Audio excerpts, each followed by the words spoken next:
Welcome to Modern Management of the Older Adult, brought to you by the Institute of Clinical Excellence.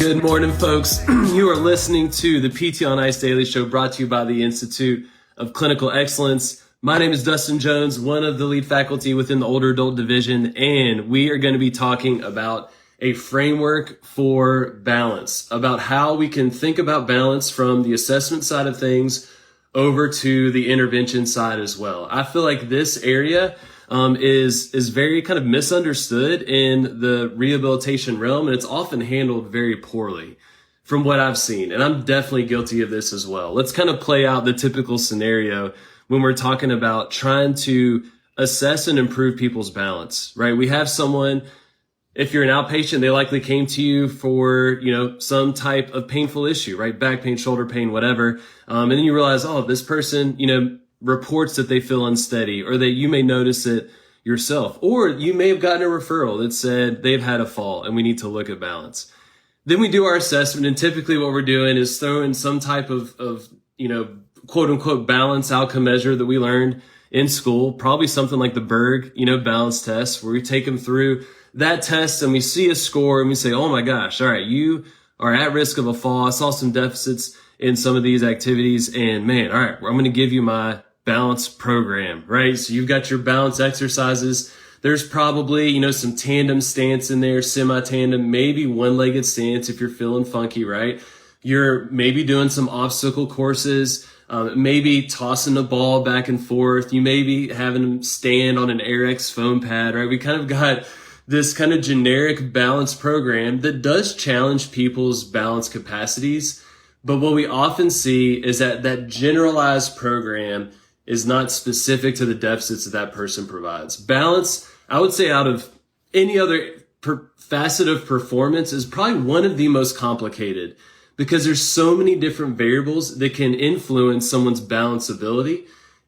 And we need to identify those and then address those specifically, as opposed to giving just kind of generalized balance exercise or this quote unquote balance program, crossing our fingers and hoping that they actually make a significant difference in these people's lives. All right, so let's talk about a framework for assessment that's ultimately going to lead to intervention. And I think one of the big takeaways for many of us when we start to really look at people's balance abilities is we have to zoom out and look beyond their performance on outcome measures. We focus solely on that, and we miss the boat on some very, very important factors and variables that are contributing to that poor performance in the outcome measure that we see. All right, so think of this in 3 steps from the assessment side. You want to look at risk factors, you want to look at inputs, and then you want to look at outputs. If you go through those steps, you're going to get some very, very valuable information. I'm going to go through each of those 3. All right, so risk factors. We can put risk factors that are going to influence people's balance ability or increase their risk of falling in kind of 2 buckets is how we typically think about this. Intrinsic and then extrinsic risk factors. These are areas that some of y'all may be thinking about, talking to them, asking questions, maybe getting a good idea, but a lot of folks may be completely ignoring some of these things, right? So like intrinsic risk factors could be their medical history, right? Pertinent medical diagnoses that are going to have an influence on balance. Think type 2 diabetes. If they have peripheral neuropathy, they don't have that somatosensory input, they're going to have issues. Think Parkinson's disease. If they have, Parkinson's disease, they probably have some issues with initiation of movement, maybe reactive postural control is a little impaired. That's going to influence their balance. We need to have a good idea of their medical history. We need to have a good idea of their current medications, right? Think of the last time you did medication reconciliation. There are a lot of medications that can actually impair balance capacity, reactive speed, that can ultimately increase the risk of falling. These medications are in their own category called falls risk increasing drugs, right? Other things that we can think about is their vision, their foot health, their footwear, for example.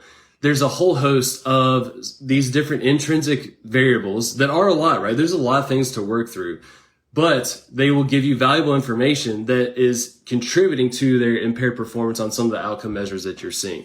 There's a lot of intrinsic risk factors. What I'm going to point you to that's going to be a really helpful resource is the CDC's STEADI, STEADI. This is going to give you a framework to be able to work through some of these contributing variables, particularly the intrinsic risk factors that can negatively impact balance. And it'll give you a really good framework to be able to address those.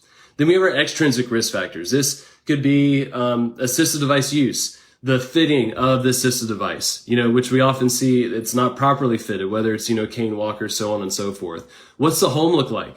Do they have that pesky rug that they end up tripping over almost every day, right? Can we do something about that? Probably not, but you can go ahead and try. We can think about lighting in certain areas, particularly at night. Let's say if they have nocturia and they have to go use the bathroom at night, we need a well-lit area to reduce their risk of having a fall, improve their balance capacity in that particular situation.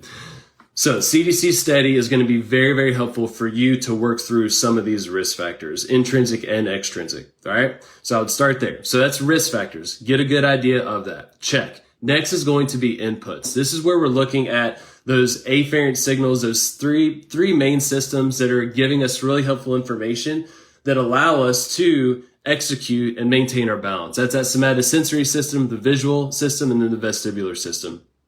There's some different ways we can check this. From the somatosensory side, we can look at their proprioception, their joint position sense. We can do this starting distally, maybe at the big toe, and get a good idea if they're able to tell where their big toe is in space. That's going to be really helpful because that's going to carry over to their proprioception when they're on their feet navigating a complex environment, for example. Do they have protective sensation? This could be monofilament testing where we're seeing if they're able to feel that little pinprick, that Sims-Weinstein monofilament. If you're working with someone that has, blood sugar issues, type 2 diabetes is on their chart, this is something you definitely want to check because that's going to influence that input, that information that they're getting that's going to negatively influence their output that we're seeing with that outcome measure. And there's some things that we can do about that. Then we look at their visual system. How's their visual acuity? How's their depth perception? How are their visual fields? We need to have a good idea of the health of their visual system because we may want to make a referral to get it reassessed. If it's been over 10, 15 years since they've updated that prescription in terms of their eyeglasses, or we may need to teach compensatory strategies to overcome some of their depth perception issues or their visual field loss that they have. You could throw all kinds of generic balance exercise at these people, but if they have visual deficits, you need to have visual specific or interventions that are addressing that visual deficit. And oftentimes it may be compensation, right? So we need to address those inputs. And then the vestibular system. This is where we can do a vestibular screening. We can look at their smooth pursuits, for example, which is more kind of in the visual realm, but it's very closely tied to that vestibular system. Smooth pursuits, vestibulocular reflex, or that VOR. How is the health of that VOR? Is it intact? Are they able to cancel that VOR and be able to move their head and eyes at the same time without an onset of symptoms? And then we can do different positional testing as well. If we can do a vestibular screen, that is going to be very helpful to identify, hey, this is more of a vestibular issue than anything. You doing your tandem stance, tossing a balloon back and forth, probably ain't going to do much for that, right? So it's going to influence our interventions.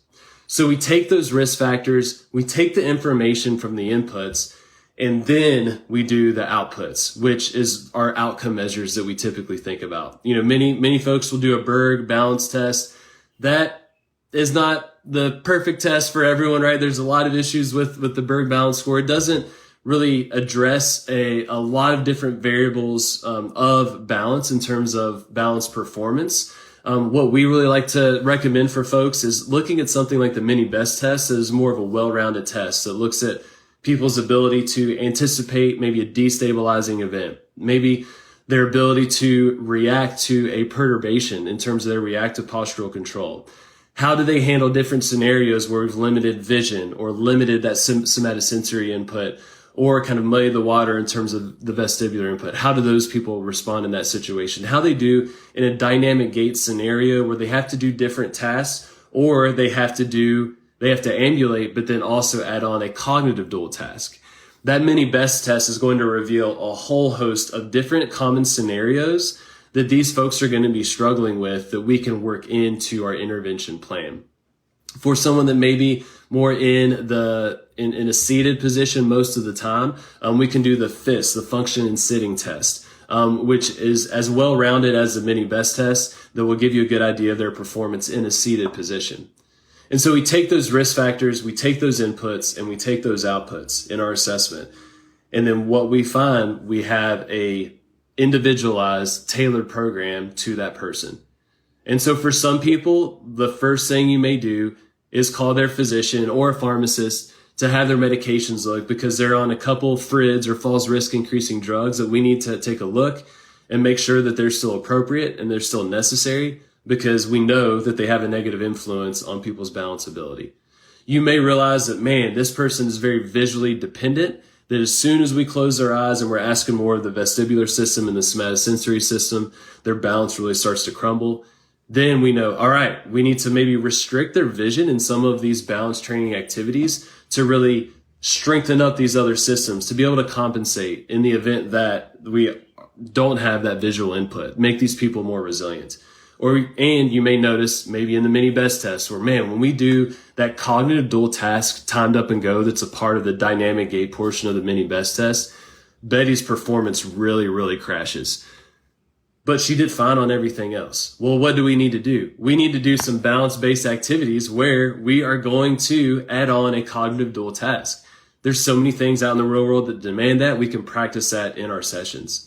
And so you go through those risk factors, you go through those inputs, you go through those outputs, and you're going to get a very tailored program that's going to address that person's specific benefit or specific deficits to overcome them and make a significant improvement in their balance ability, right? How we typically do it, where we're just giving our general balance program to people, not really knowing what the true deficits are.